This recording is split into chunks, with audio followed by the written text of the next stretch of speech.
Yo, what's going on, everybody? What's going on? So this is my ninth, 10th attempt at trying to go live. I don't know what was going on, but I'm back. So I know you all are not used to seeing me this early in the morning. I'm still getting adjusted to the daylight savings and the time moving back. But I want to talk to you all real quick. So I just got out the gym. And I actually didn't have much of a workout because I spent the majority of my time talking to the sister, and that is actually going to be the conversation for this morning because of the topic we covered. So hope everybody's doing well. Hope everybody's staying safe. Yo, what's going on, Judy? Good morning. Hope everybody's staying safe. And so I was in the gym, and I was working next to this sister, and she was pretty much she started talking to me. She asked me about if I was done with this weight, and I told her, yeah, you can go ahead and use it. I'm not using it, and we started talking and XYZ, and she was asking me about a certain workout, and so pretty much we got into a conversation about training. And so she was like, are you a trainer? I was like, yeah, I'm a trainer, and I am a trainer. I was certified by NASM. I've been doing training since I was 18 years old, as far as being a personal trainer, group trainer, all that stuff like that. And she started asking me about, diet. She's like, do you also do diet and nutrition plans? And I was like, I'm a nutritionist as well too, but I mean, I don't like doing that. I prefer to have someone else do my nutrition part. And so she was telling me about her breakfast that she had, and I was like, okay, well, how often are you eating? And she was like, well, I'm eating right now, three big meals and then three meals in between. I was like, oh, 6 times a day. And so now we get into the conversation. I was like, well, why are you eating so much? And she was like, because her nutritionist told her that that's what she should be doing, XYZ. And for those of you who know my work, you know that that is one of my pet peeves. This whole idea that we should be eating frequently and, eating the 6 small meals a day and everything like that. You all know that that's my pet peeve. So along with her having a nutritionist who has her doing this, her doctor also signed off on it as well too. She is diabetic. She's been diabetic for 2 years. She said her A1C was around, 7-ish. And I started asking her that. And that's when she found out, that eventually I'm a PA as well too. And this is what I do. And so, we got into the conversation about the frequent eating. Now, I'm not the person, I'm not the guy to just say, oh, don't do that. That's dumb. Like that. Don't do that. No, I don't do that at all. But I want her to make sense of the advice that she was given. So what I want to talk to you all about, one, the advice and recommendation of eating frequently, in my opinion, it is to the point that it is dangerous and irresponsible. Why? Because one, there was never any evidence. There was never any evidence that that was actually healthy. It damn sure is not practical. Like structuring your day around food is not practical, nor sustainable, nor is it cheap. And so who are you talking to? Like who are these people who have that luxury to just eat frequently around the day? And so that's really what we should think about. But also the medical community, the science community, a lot of these authorities, they always claim that they're science-based, they're evidence-based. Let me tell you, they're money-based. All right. Why? Because multiple reasons, but specifically in this area right here, there has never been, and there still is not any evidence to support this claim about eating frequently being healthy. There is no evidence. And if you have evidence, please send it to me. I've been debunking this myth and this lie for the past, since 2014. There is no evidence to support this. Now, if you're trying to gain weight, if you're a bodybuilder, if you're an athlete, then yeah, you would see some benefits with that. But for the population that I'm specifically talking about, there is no evidence whatsoever about that. And so what me and her did, as far as the conversation we have, is what I want to briefly talk to you all about. I want to talk to you about a hormone called insulin, which majority of you all are familiar with. And I want to talk to you about a process called lipogenesis and lipolysis. All right. So as we all know, maybe you don't know, when you eat, I don't care what you're eating. When you eat a food substance, a food item, you have to understand that that food is going to secrete some amount of insulin. The insulin secreted could be a small amount, it could be a moderate amount, or it could be a high amount. Depending on the food, the type of food you're eating, that is what you're going to get. Now, don't miss the point that I said that regardless of what you eat, you're going to secrete some amount of insulin. And that includes if you're doing keto, all right? That includes if you're just eating a whole bunch of fat. You're going to secrete some amount of insulin. Insulin, one of insulin's job is to actually store nutrients. All right. Insulin is an anabolic hormone. Anabolic meaning to build up. So insulin's job is to store nutrients. So when you eat, there's going to be some amount of insulin secreted. Now, for the most part, when people are talking about eating 6 small meals a day or frequent eating, they're usually trying to lose weight, right? So they're eating frequently so they can lose weight. That's the advice they've been given. That's the lie they've been told. And in addition with that, when we think about the physiology of insulin and how it all works, you eat, insulin is going to be secreted, that food needs to be stored. With insulin and its many functions, you need to understand what lipolysis is and what lipogenesis is. Insulin is going to do its best to get those the nutrients into the cells. So if you just ate some carbs or whatever like that, protein, it's going to do its best to actually store those nutrients.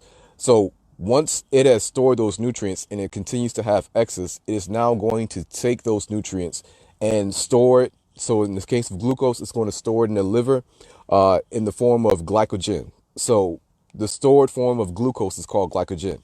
But once you have met that capacity as far as storing glycogen, insulin is also going to turn around and store that excess as fat, creating fat from other substances such as protein or carbohydrates is known as lipogenesis. So when you see the word lipo, always think about fat.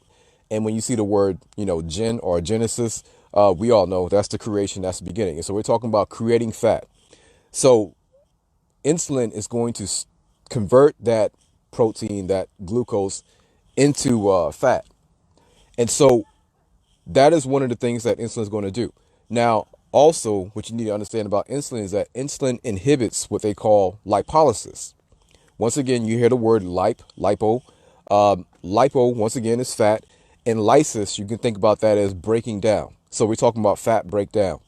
Well, insulin inhibits that because, once again, just based on supply and demand, if we have a storage of energy, which is called fat, we use that storage when we don't have energy or when we are low on energy.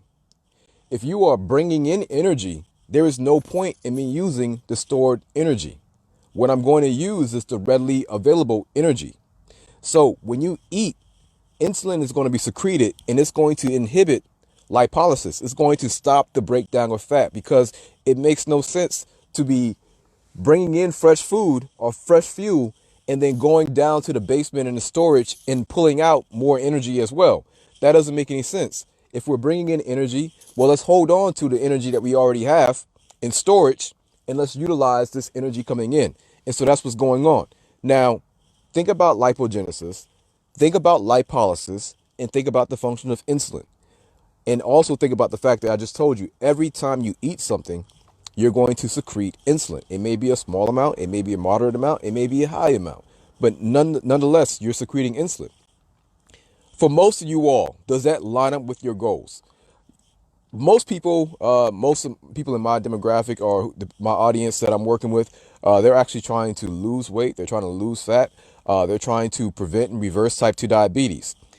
What I just told you about storing energy and inhibiting fat breakdown, does that line up with your goals? Because if you are trying to actually lose weight, lose fat, prevent insulin resistance, well, you having 6 of those insulin peaks throughout the day, it's not going to help you get to that goal. It's just not. And I'm not saying this based on my opinions and how I feel. This is physiology. Go look at the function of insulin. Look up lipogenesis. and look up lipolysis, and you tell me where in any of that does it make sense to eat 6 small meals a day in order to actually lose weight? Where does it make sense to eat 6 small meals a day, especially if you're diabetic, especially if you're a type 2 diabetic? Type 2 diabetes is a symptom, it's a sign and symptom of insulin resistance. The underlying reason that someone is a type 2 diabetic is because they became insulin resistant first. Before you become a diabetic, you have to be insulin resistant. People become insulin resistant because of the frequent presence of insulin. So, once again, if you are secreting insulin 6 times a day, you're not going to become sensitive to insulin. The way you become sensitive to insulin is by having less periods of secreting insulin. And that only happens when you're fasting. And so, unfortunately, this advice and this recommendation has been given out for years and years.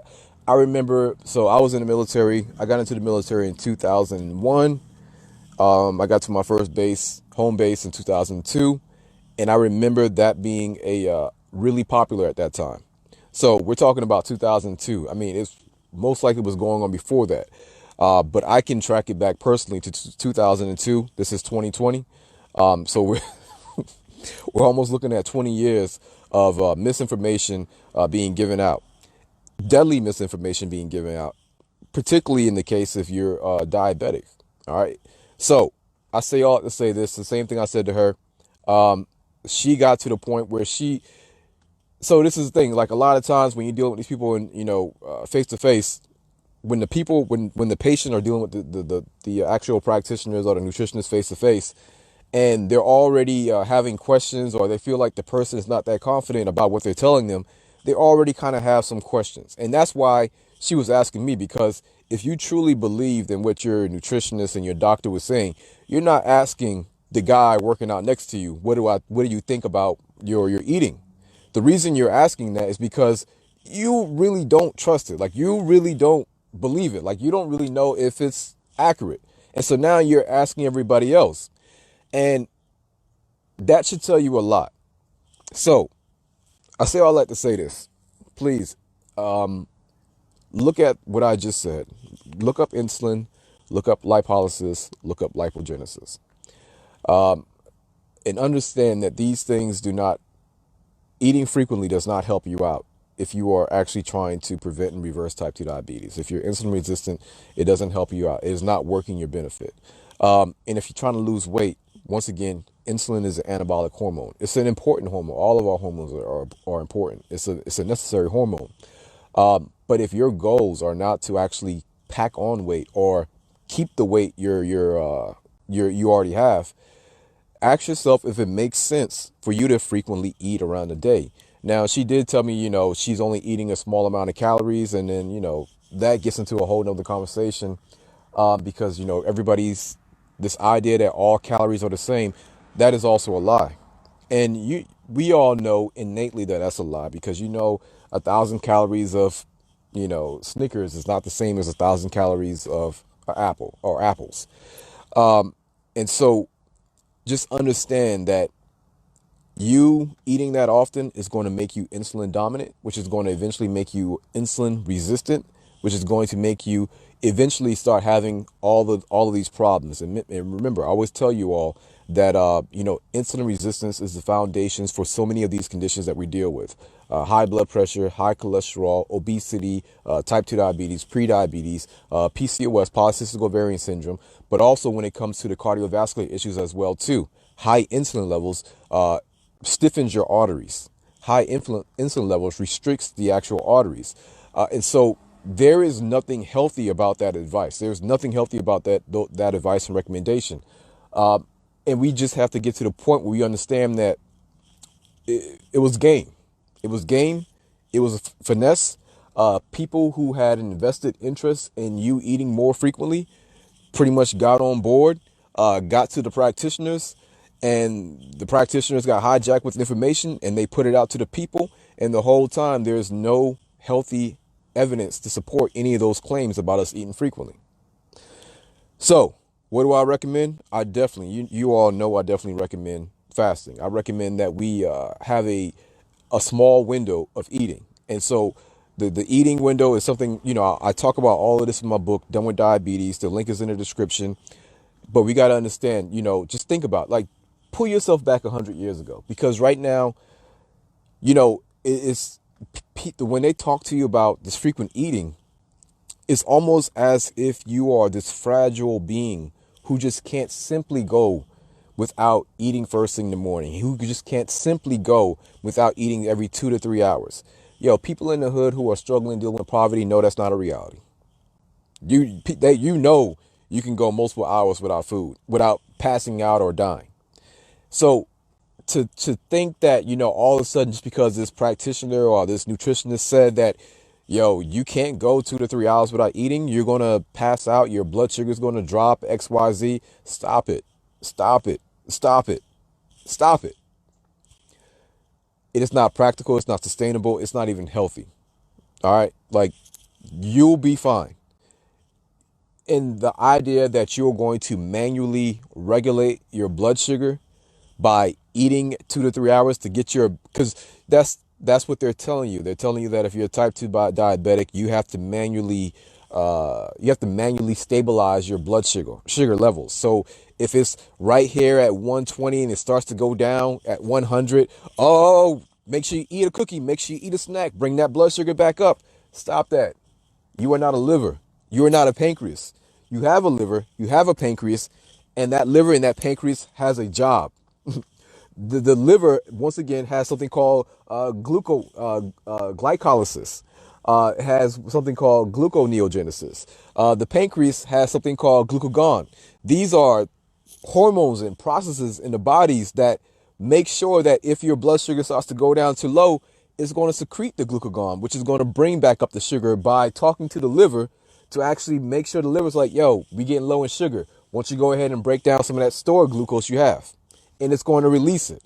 And so the liver and the pancreas and your body as a whole will work together. It's constantly monitoring your body moment by moment by moment.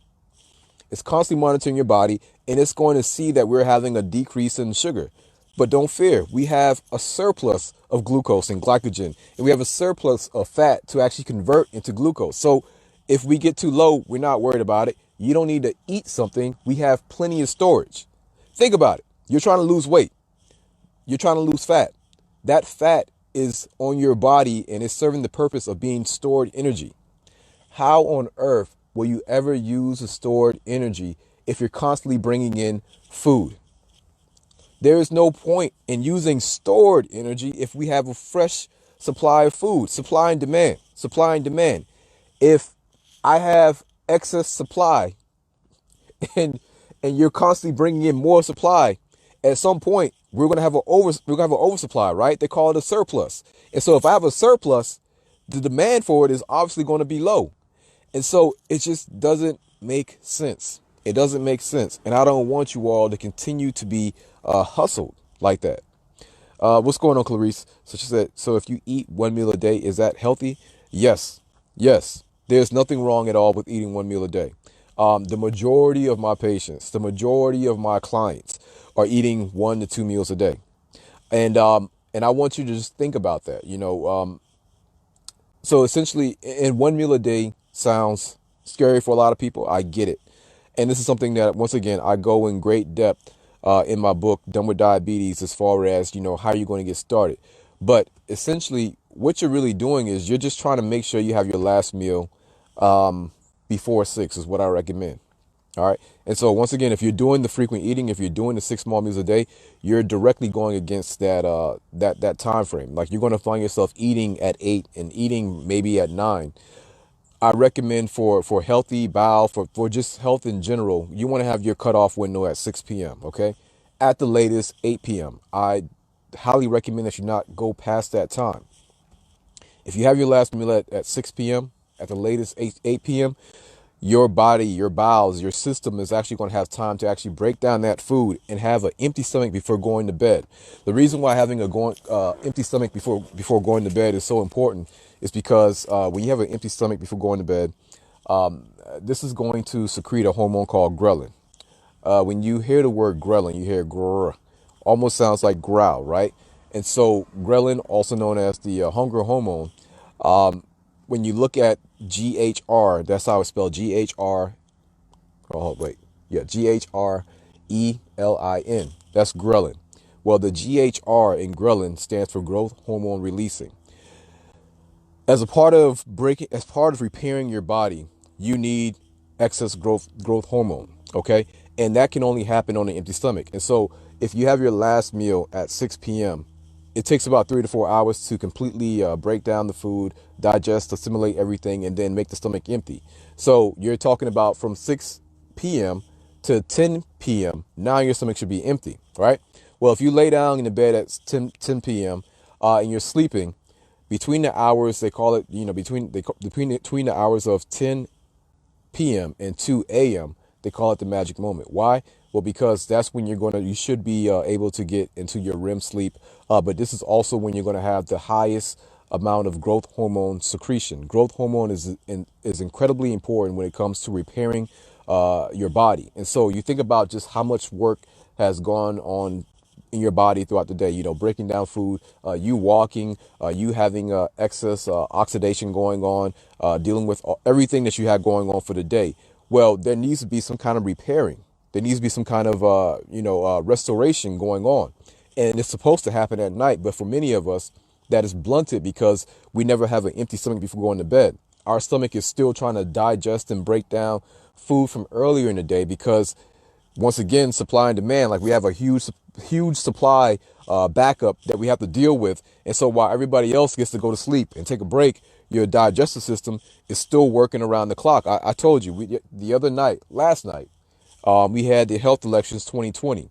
And I was telling you about how our digestive tract or our digestive force is overworked and underpaid. And if these folks are overworked, pretty much I personified everything. If the digestive system is overworked and underpaid, your health is going to dramatically decrease. So by having that window and being able to increase growth hormone while sleeping, you are going into a great level, a great depth of cleansing and repairing. And so you need to give, and that is a gift for your body.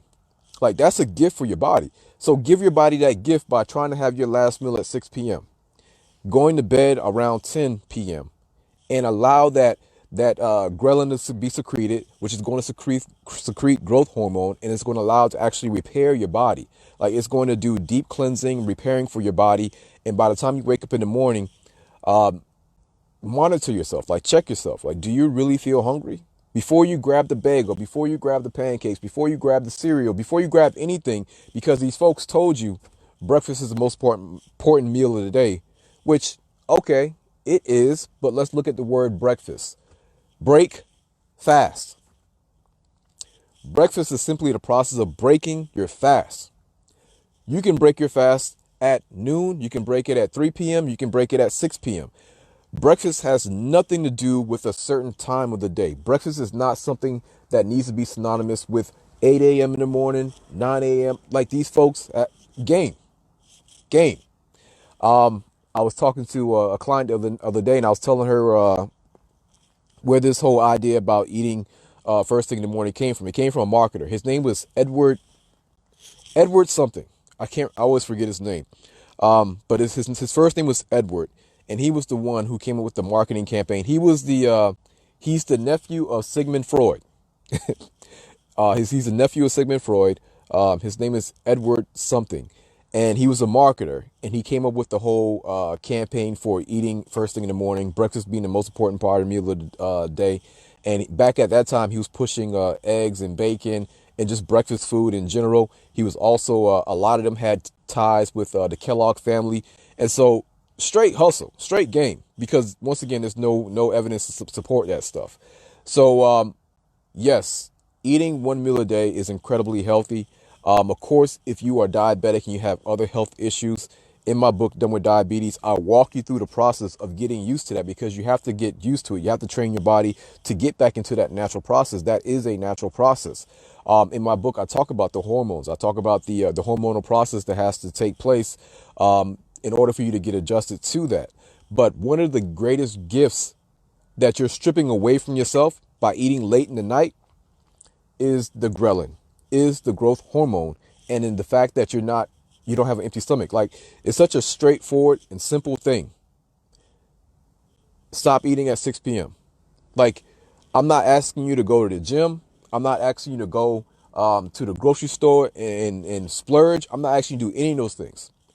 Try 1 week or 2 weeks of having your last meal at 6 p.m. and then report back to me. Let me know how that works out for you. Wake up in the morning and see how you feel. If you don't feel hungry, please, please don't eat. Why don't you trust your body? Why would we trust and outsource our health to people who have, who knows what they're up to, who knows their agenda, who knows their heart? We trust and outsource our health to these folks, these third parties, and we don't know what they're up to. Like, we don't know where they got this advice and the recommendation. We are just assuming that since they are in a position of authority, since they have on a white coat and they got the stethoscope, since they got a degree on the wall, we're just assuming that they know more about our bodies than we know about our bodies. Who should be the expert on your body? Who? You know, it's funny. This political, this whole campaign, this vote, this election cycle, you seen everybody question everybody, right? Like, you seen the left question the right question the left question the left, the right question the right. We see a lot of lies. We see a lot of contradictions, right? So we get it that in politics, it's not lying, it's politics. And no one's really like surprised when we hear about politicians lying, even though they are like in the position of power, even though they're in the position of being your Senate and your Congress and your presidents. We're not surprised. But the idea that you could be getting hustled by the medical industry is like, nah, man, come on, bro, you stretching it, you lying. The idea that we can believe that the police system and the government system is corrupt, but when it comes to the medical, we're like, nah, bro, you pushing it. Nah, nah. Yeah, they might have hid the evidence. Yeah, your boy might have been working with, a Russian. Like, yeah, these things might have been happening. But the medical industry, come on, nah, they're telling the truth. Okay. All right, keep on believing it. Keep on believing it. And so all I'm asking you to do is just to think for yourself on a very basic common sense level. You don't have to go to like great depths of research. Just ask yourself, I'm trying to lose weight. Does it make sense for me to eat frequently around the day?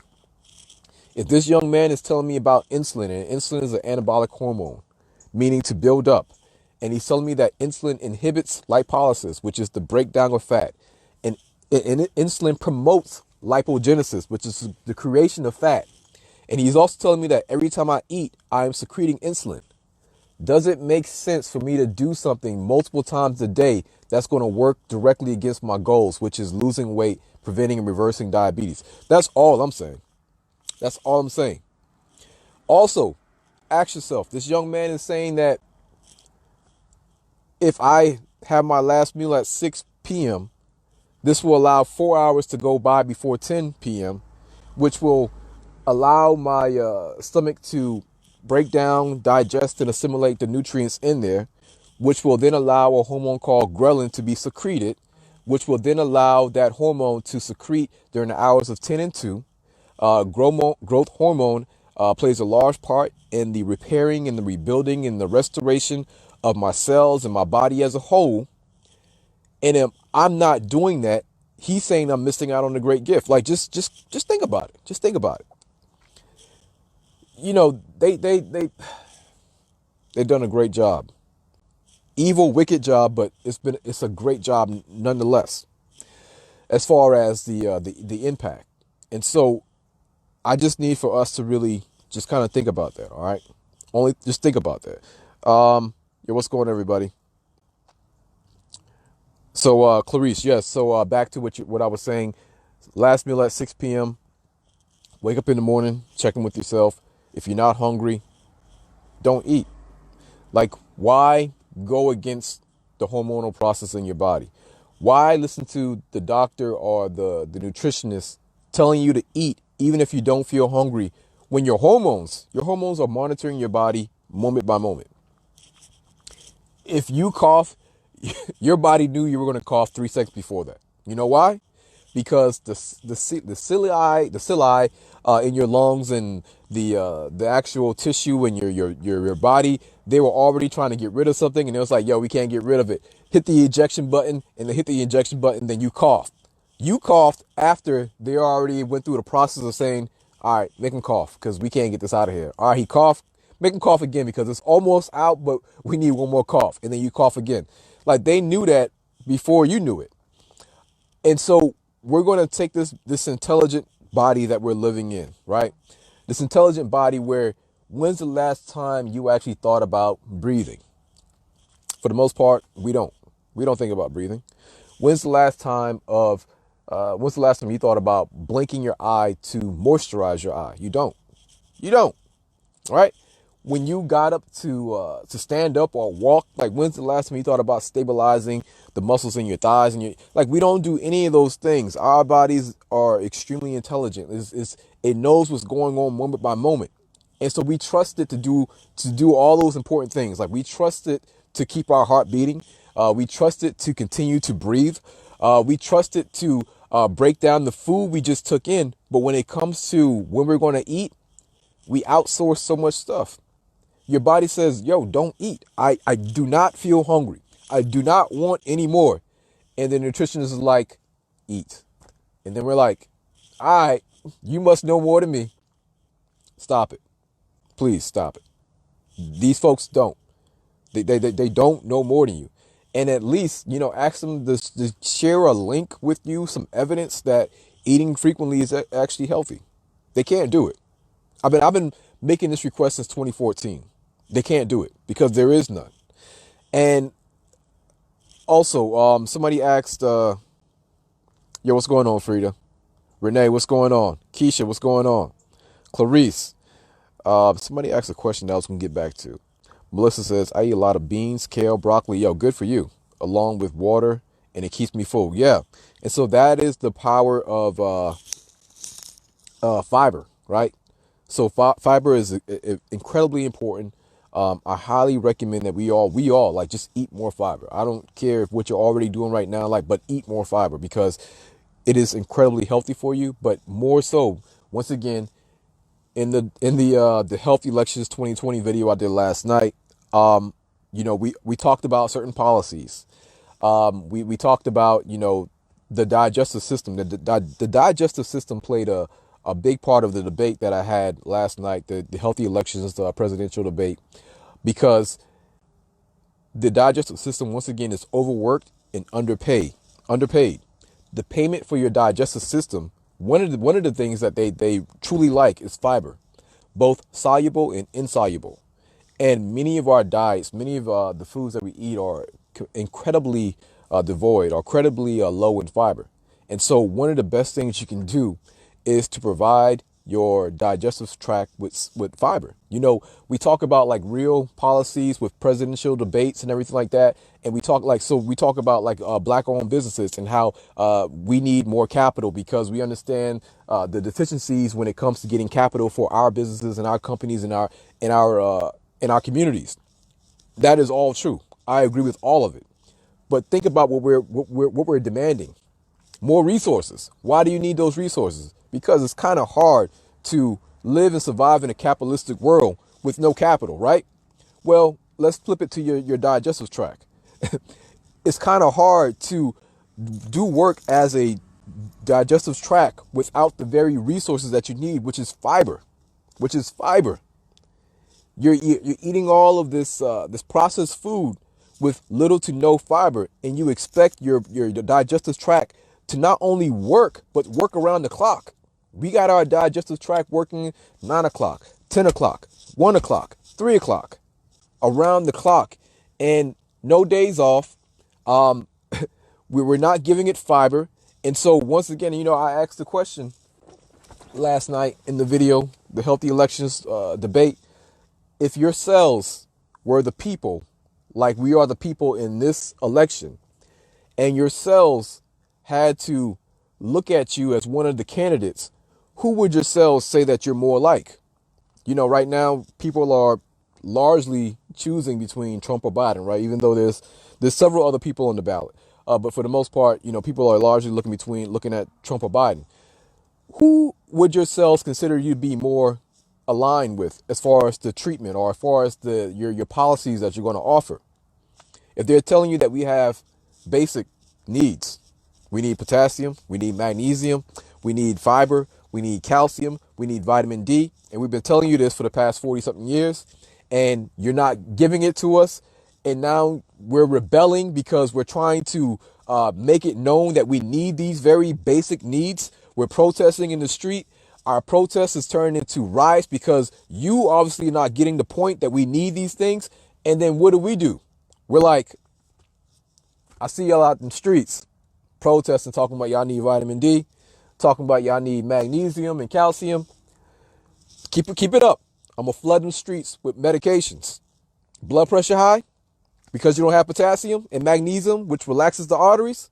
All right, keep it up. Amlodipine, hydrochlorothiazide. Yo, get out into the streets. Shut these fools down. Same thing with diabetes.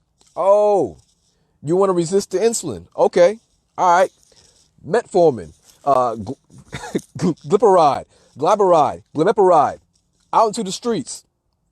That's what they're doing. That's what we're doing. And so once again, let's get to the basics. Let's listen to our bodies. Our bodies are constantly trying to talk to us. Our bodies are constantly trying to give us signs. That's what symptoms are. When we eat and we have stomach pain, that's your body letting you know, yo, what you just ate, the people, we disagree with it and we want it out now. So carry your behind to the bathroom so we can go ahead and get rid of it. And then what do? Unfortunately, a lot of times we eat the same thing again. And the people are like, yo, is he or she not hearing us? We said we disagreed with this move. Stop eating this stuff because it doesn't do us good. And we keep on doing it. And even with blood pressure increasing, you got to understand that high blood pressure is just a sign of cardiovascular stress, right? It is an indicator for cardiovascular stress. If your blood pressure is increasing, that is not a disease. That is the people letting you know this cardiovascular system, the arteries, the veins, the heart, there's a lot of stress in here. The food that you're bringing in, the cigarettes that you're smoking, the drinks that you're drinking is making this environment incredibly impoverished. And because of the environment that you're creating with the foods and the drinks that you're bringing in, there's a lot of stress and there's a lot of unrest on the streets. And we are getting to the point where these protests are going to turn into riots. We're going to start burning things down. And so as you see the blood pressure start to go up, that is the people, the cells, being unsatisfied with the actions and the decisions that you have made. And they're trying to let you know. And we don't know this, but now we're learning right now. Instead of addressing the people by flooding the streets with medications, what you should do is try to get to the root of the problem. Okay, the blood pressure is only going up because we don't have the basic resources. You mean these cells actually need potassium? These cells actually need magnesium? Where do we get the magnesium, the potassium, the calcium, the fiber, the vitamin D? Where do we get these things from? Whole foods. Well, what kind of foods are we eating right now? Processed foods, which once again, I told y'all last night in the debate, is the number one threat to our country, which is our body, right? Processed foods is the number one threat. Not coronavirus, not high blood pressure, not diabetes. Those are merely the results of years and years and years of eating processed foods. It's processed foods is the problem. The lack of movement, the drinks, the sodas, those things, those are the problems. And so instead of just trying to quiet the people and make the people sit down with more medications, why don't you listen to what the people are actually saying? And if they're telling you that we're responding this way because of the environment you have created with the food, our response should be, oh, okay, this is why they're so displeased with me. What I'm going to do is I'm going to put together a package, a restoration package, a reparations package of actually whole foods, followed by fasting. Because fasting, you can take all the medications in the world. You can take all of the intentions and the objectives of these medications and put them into one pill. And I guarantee you, it cannot do for your body what fasting will allow your body to do. Your body is already self-healing, self-repairing, and self-regulating. It's self-regulating. For us to completely ignore the fact that we don't consciously think about our heart beating or consciously think about us breathing, but it's something that's just automatically happening in the background. The fact that we just ignore that and think that our bodies are just unintelligent and it needs the advice and recommendations of these third party people and these medications, and that it just needs this constant influx of food, it is shown that we've been largely miseducated. And so that's one of our jobs here at H-BAMN, is to make sure, is to help get us back into our natural minds of understanding our body and understanding the importance of fasting. Because if you understand just what your body can do on its own, when it's left alone, we understand that, okay, it can repair itself, it can restore itself, it can do so many things because it shows that intelligence all throughout the day. So I hope y'all get what I'm saying. All right. Melissa says, and at first I didn't believe I could do it, but it works for me. I was once pre-diabetic. All right, let me trying to read the rest of your comment. Oh, she was once pre-diabetic and no more. Yo, good for you, Melissa. I'm so glad to hear that. Y'all read Melissa's comments. And that's another thing. Y'all should really go through my videos and just read the comments. Read the comments. Like, read the stories of the people who said their A1C was 12.5 last year, and now their A1C is 5.7. Like, read those stories and tell me, like, how this is happening. Because the official narrative in the medical community is that these things are chronic and progressive. There's no such thing as reversing it, right? That's the official narrative.